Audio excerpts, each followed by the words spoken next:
Hi, and welcome to Therapy Explained. My name is Deniss.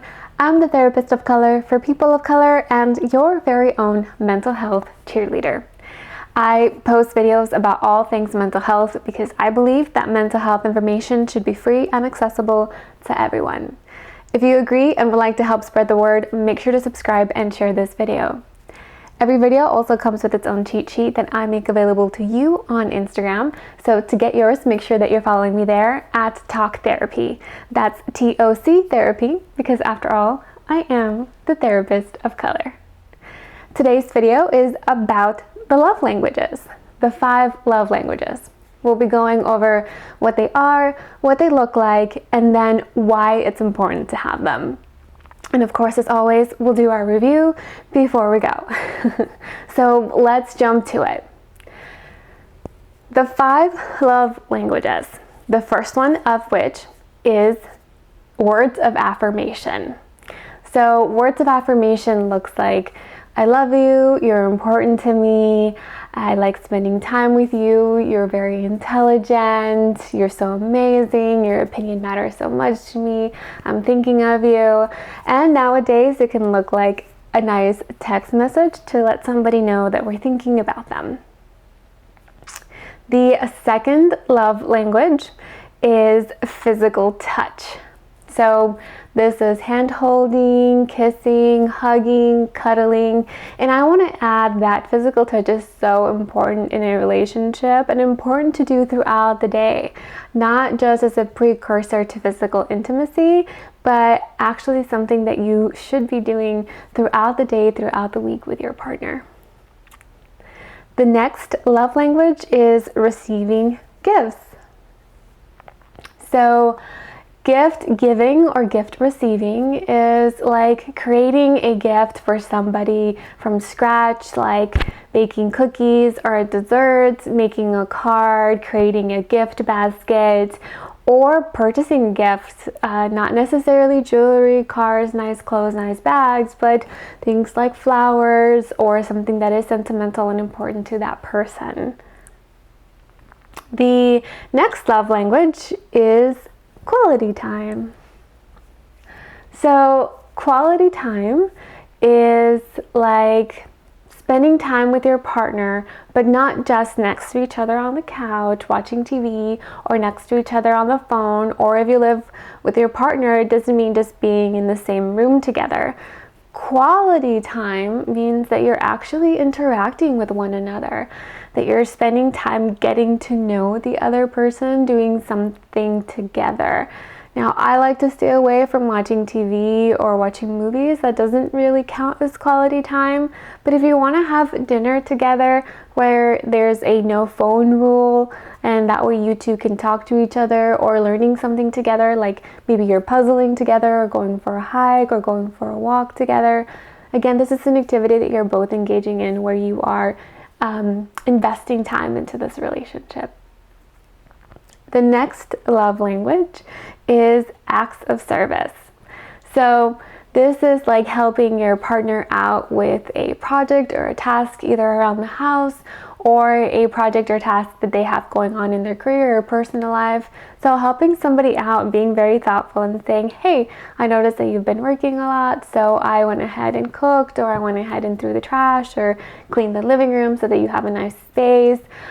This can also be something like, if particularly since we're working from home, bringing your partner a glass of water or bringing them like a fruit throughout the day as they're working. So this is just, again, doing something for your partner to show them that you're thinking of them and want to make their day or life easier. So as we're going through all of these love languages, one of them might have popped up to you as something that you like to do. And maybe another one, a different one, was something that you like to receive. So it's important to note that our love language, we all have all of these to some degree, but we have a main love language. And then even when we have a main love language, sometimes the way that we give love is not the same as the way that we receive love. Some people love doing acts of service or gift giving, but really enjoy words of affirmation in return or quality time in return. And so it's important sometimes to even sit down and ask yourself, how do I like to give love and how do I like to receive love? These two might be different for you. So let's jump to, why is it important for you to even know love languages? What's the benefit of knowing this? So knowing your love language can be really helpful because, well, with self-awareness and ability to know how you give and receive love, you can actually communicate this to your partner. Remember, throughout the month of February in our relationship series, we have been talking about how important communication is. Communicating our needs, emotional needs to our partner is super important. So when we know what our love language is, we can say that to our partner. We can more easily say that words of affirmation is important to us. And it's also very helpful to be able to recognize what our partner's love language is. So for example, we might have a partner whose love language is gift giving, and they gift us a lot of things, and it can be really nice and really sweet, but then we might feel like, if our love language is quality time or words of affirmation or physical touch, but they're not giving us love in the way that our love language is or what our love language is, then we might start telling ourselves that they don't love us or care for us.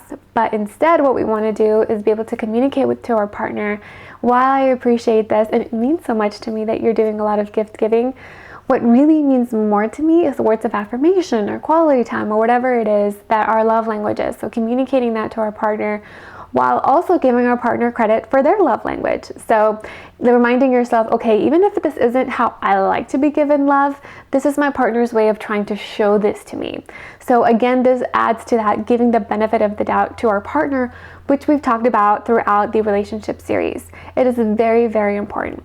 So instead of assuming my partner doesn't love me, it's more about reframing that for ourselves and reminding ourselves, okay, my partner loves and cares for me, but they're not aware of my love language just yet, so let me communicate that to them so that they can give me love in the way that I would love to receive it. So again, this is why love languages are so important. I will link the quiz, a website where you can take this quiz so that you know what your love language is in case you're not quite sure just yet, and then have your partner also do it so that you two can communicate and start this conversation about love languages. So very quickly, let's read before we go. So number one, remember that your love languages, we all have them, but one of them is going to be our main receiving love language, and perhaps a different one can be our main giving love language. What's important is first to sit down and figure out which one is which. Number two, there are 5 different types of love languages, and they all look different and they all feel different to us.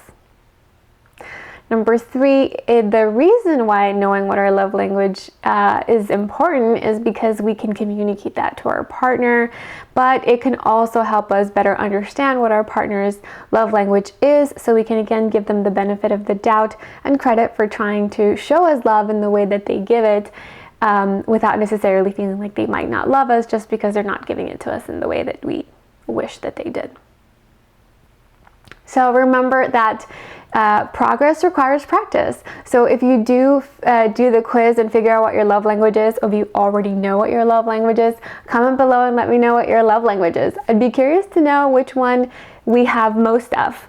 So if you found this video useful, or if you feel that you learned something, please make sure to give this video a thumbs up. As usual, your cheat sheet is already available to you on Instagram, so make sure that you hop on there and check that out. Thank you so much for watching, and remember, I'm always cheering for you.